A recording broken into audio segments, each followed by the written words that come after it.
Okay, so in this video it's time to extend our repertoire of intervals even further, and we're going to talk about the sixth interval.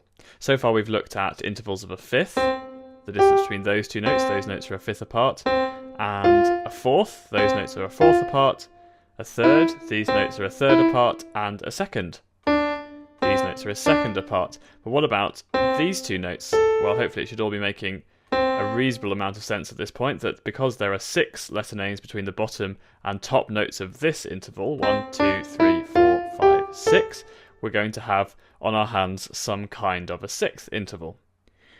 Just like with all the other intervals that we've been looking at, there are a couple of different types of sixth interval, and it's really useful to know how we can work out which one is which when we find one. They have a really useful function in melodies. It's a big jump, the distance between a C here to, say, an A here, this type of sixth, but sometimes it can be a really useful melodic feature to make that large jump in pitch. That interval there between a C and an A is known as a major sixth. And one really easy way to work out whether it's a major sixth or not is to ask yourself the question, well, does this interval, the two notes of this interval, both belong to the major scale of the bottom note? So here we've got a C at the bottom, and we can ask ourselves, well, does A up here belong to the major scale of C? And of course it does, because the major scale of C goes something like this.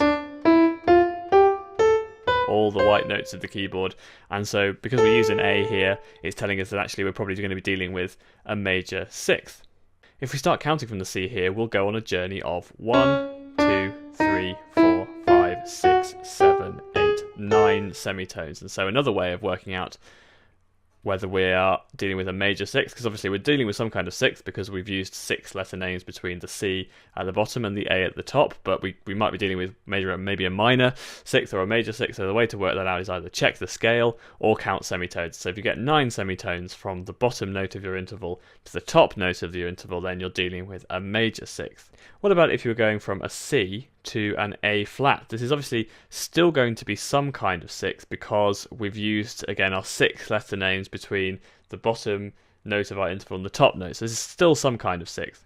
But you'll notice it's got 1 semitone smaller than the major sixth up here because there were 9 semitones between C and A. 1, 2, 3, 4, 5, 6, 7, 8, 9. Here there are only 8. And the pattern of naming these intervals does follow the same idea as we had when we looked at the third and also at the second, that when a major interval gets 1 semitone smaller, we call it a minor interval. And so that's what we do here. We would call that distance between C and A flat a minor sixth. Now, a quick question to ask you would be, would it still be a minor sixth if we were looking at the interval between C and G sharp?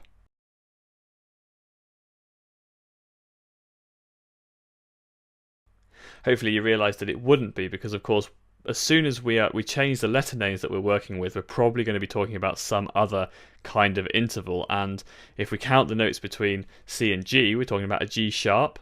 So it was just looking at the letter names, 5 different letter names. We'll see that the distance between C and G sharp is some kind of fifth. It actually turns out to be an augmented fifth. But it's, even though it's the same notes essentially as the distance between C and A flat, again, just because we're talking about the notes with these particular letter names, here C and A is going to be some kind of sixth. And by counting the semitones, or even looking to see whether this note is in the minor scale of the bottom note of the interval, because as it turns out, A flat can be found certainly in the harmonic and melodic minor variations of the C minor scale. There's the harmonic minor, and you'll see we had the A flat in there. So that's how a sixth works. Maybe go and try and find some sixths on a piano next time you're near one, and we'll move on and have a look at a new type of interval.